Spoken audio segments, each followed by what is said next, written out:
Praise be to God, there is no other God except God.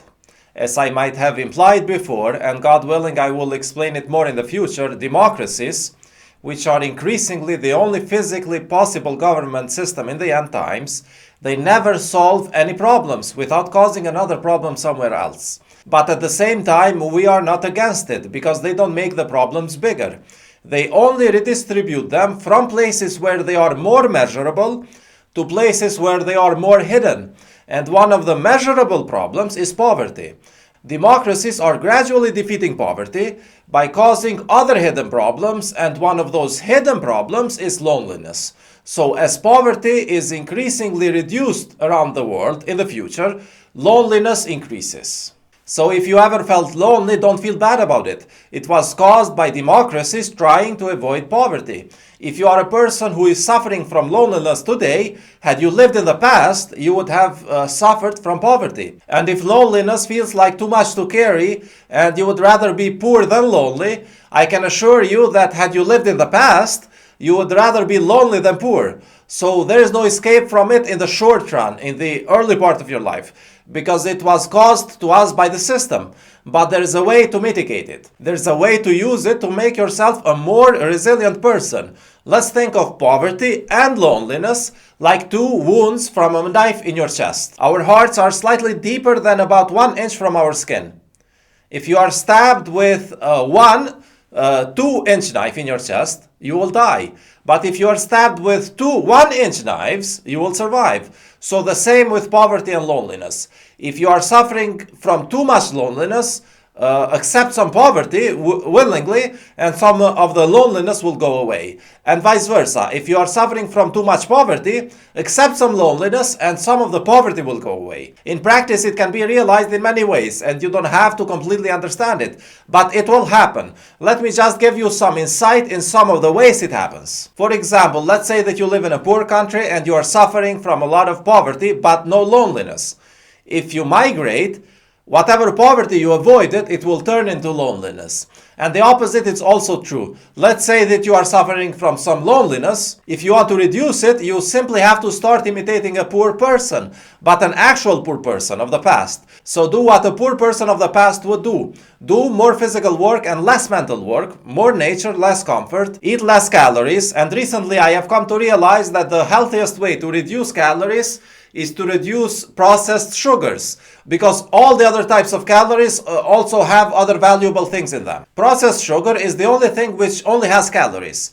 By the way, don't go on spreading the word that I'm saying that we should eat less processed sugar. I'm not a diet guru. I would never prohibit something which God has allowed. All I'm saying is that if loneliness has become too much for you and you want to solve it, one of the most effective ways is to reduce the eating of processed sugar. And actually, processed sugar is slightly addictive because it does not exist in nature. So it is almost impossible to just reduce it. To be more effective at it, you can quit, for example, for several months, and then eat it for a few months, and then quit again for more months, and this stops the addiction. If you just reduce it by a little bit, whenever you taste it, it drags you back to the old memories, and you lose the battle. By the way, if you are thin and lonely, and you decide to avoid processed sugar, make sure that you get all the needed calories through other ingredients, which might require that you learn how to cook wholesome meals. One more thing.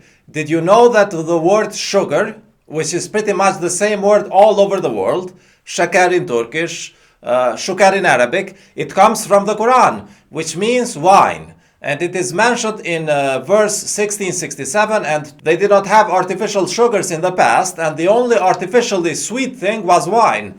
And this explains why the Quran seems like it does not completely prohibit intoxicants.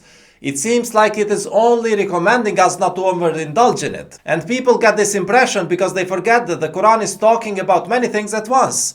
The aspect which seems like a recommendation, but not a prohibition, that aspect is talking about processed sugar.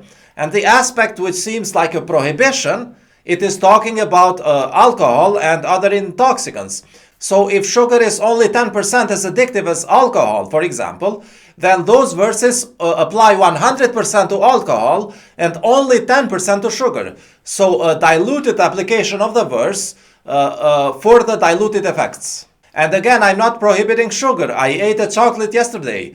But when loneliness becomes a problem for us, one of the very effective ways to eliminate it is to avoid processed sugar. I'm only talking about pure sugar, not natural sugar like in bread or rice and so on. So basically, to avoid loneliness, imitate poor people, and poor people of the past did not have chocolates and drinks with added sugar and so on. So to avoid loneliness, imitate poor people, and to avoid poverty, imitate lonely people. Have loneliness and have poverty is less damaging than either one of them in full. This is only knowledge which I'm divulging. I'm not recommending any action. I never give any recommendation or order which is not in the Quran. But I'm just revealing knowledge which you might choose to use or abuse. So all this knowledge I told you, it will only make you more powerful, not better. So my assumption is that you are good people, and giving you more tools for power will make you better.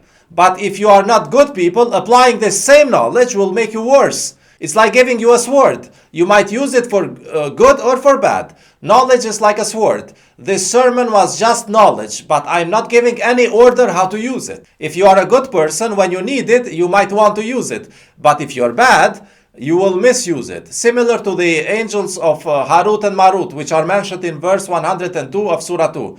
When they revealed secret knowledge, they warned the people that the same knowledge can be used for bad or for good.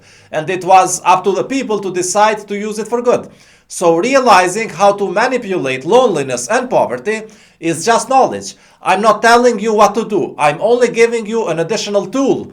So here is how I'm trying to use this knowledge, for example, and it is completely up to you to use it or not. It's just knowledge. So I identified the general situations in life when we are lonelier. For example, if we are young and living away from our parents, or as an adult but not married, or maybe living in a foreign country, or maybe we are old and the children have moved out of the house. And these are situations where you are more likely to be lonely. So one of my mitigation strategies for these situations is that I reduce processed sugar. Let's say about 70%. So I would not eat sugar for about 7 months, let's say, and then eat it for about 3 months.